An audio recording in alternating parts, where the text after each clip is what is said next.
ინტელექტუალური თამაშების რასად როდის სეზონი გაიხსნა. თამაშები 4 ეტაპად ჩატარდება. პირველი შეხვედრა ხელვაჩაურის მუნიციპალიტეტში გაიმართა.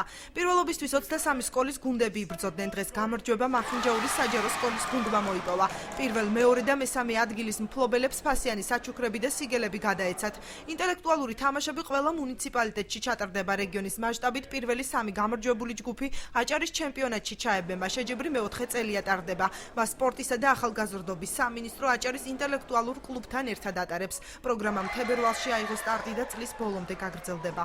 4 ეტაპზე არის გაყოფილი ეს ინტელექტუალური თამაშები. პირველი ეტაპი არის მუნიციპალიტეტში, დღეს ხელვაჩაურის მუნიციპალიტეტში იმართება პირველი ეტაპი, სადაც მონაწილეობს ხელვაჩაურის მუნიციპალიტეტის 23 სკოლა. აქედან გამოვლინდება 3 გამარჯვებული სკოლა, რომელიც შემდგომ უკვე აჭარის სასკოლო ჩემპიონატში მიიღებს მონაწილეობას.